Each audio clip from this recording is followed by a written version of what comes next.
Looking back, 1764, a peek into the past. America in 1764. For countless generations, grandparents have told children like Kaya stories for fun and for education.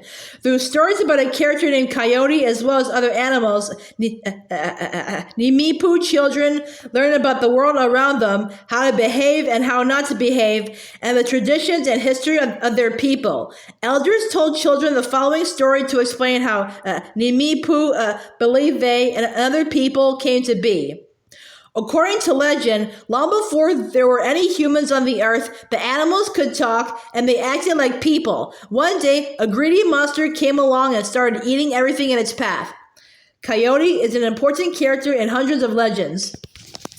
After a while, Coyote decided the time had come to stop the monster. He hid a bone knife in his mouth and tricked the monster into swallowing him. Once inside, he built a huge fire in the monster's stomach.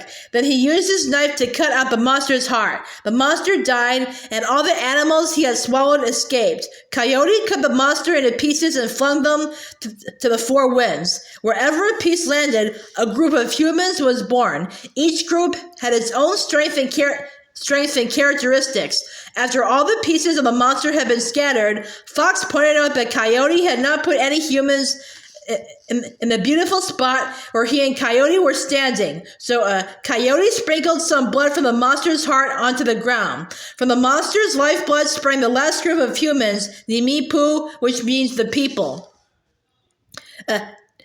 Near Kamiah, Idaho, you can visit the heart of the monster landmark.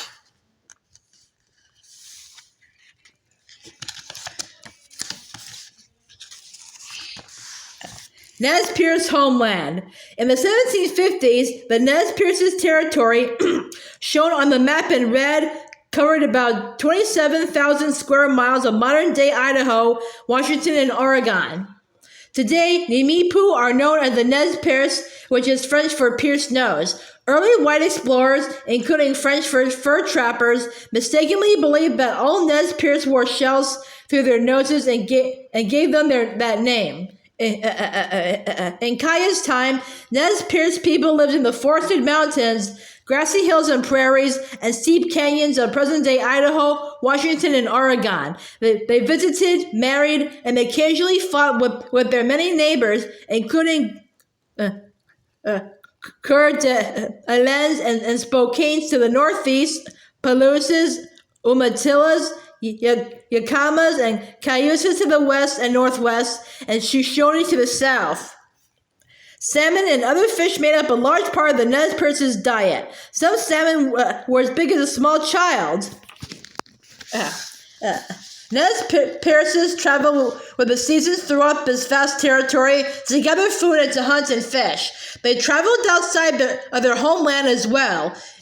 In the spring and summer, they sometimes went all the way west to the Columbia River Gorge to fish and trade, or east into the Great Plains to hunt buffalo. While traveling, Nez Perce set up temporary camps of small teepees covered with lightweight mats woven from tule reeds. Then, every fall, the people settled back into their permanent winter villages in warm valleys along rivers and streams. The main winter village building was a longhouse covered with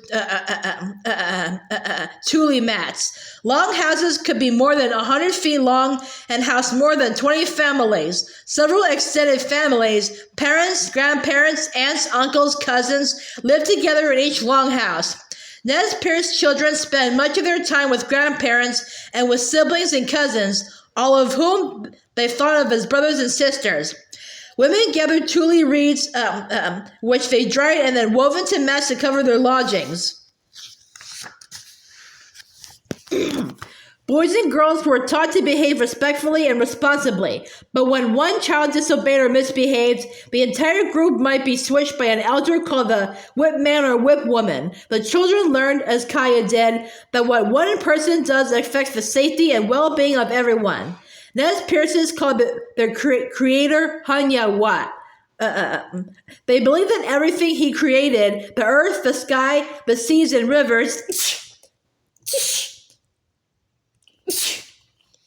And all the creatures in nature had spirits and special powers. Guardian spirits called Wayakans gave these special powers to humans through visions that helped them throughout their lives.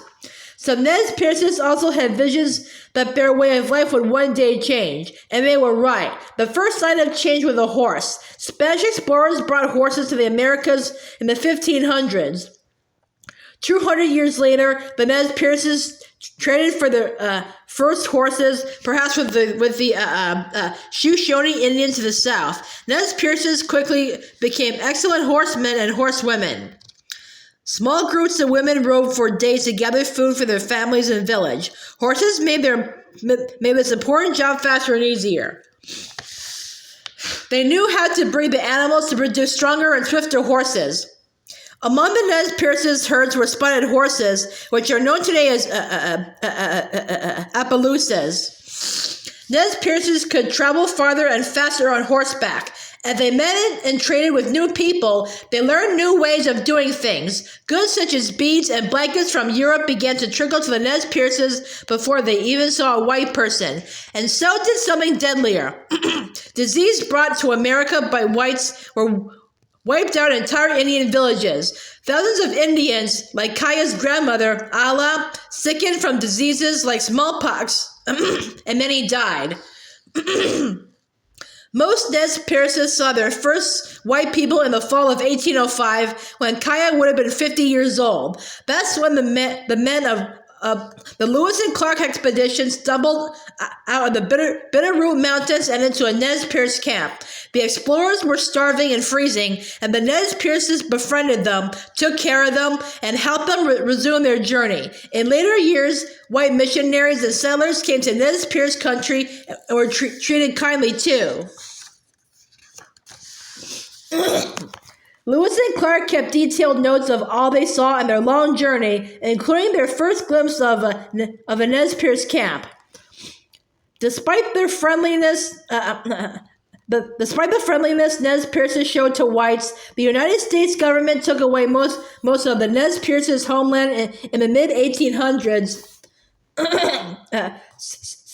so that white pioneers could settle on it. The government set aside a small tract of land in Idaho for all Nez Perce people to live on, called the Nez Perce Reservation. Descended the mountain to a level pine country, proceeded on through a beautiful country for 3 miles to a small plain in which I found many Indian lodges. At the distance of 1 mile from the lodges, I met 3 Indian boys. When they saw me, they ran and hid themselves in the grass. Clark, September 20th, 1805.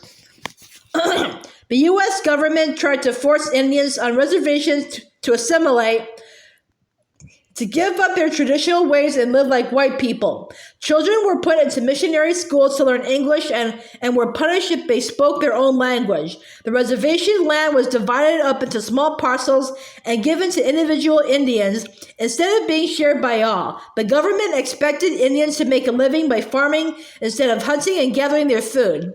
Today, Nez Perce Indians still live on reservations in Idaho, Washington, Oregon, and Canada, and in other places within their traditional homeland.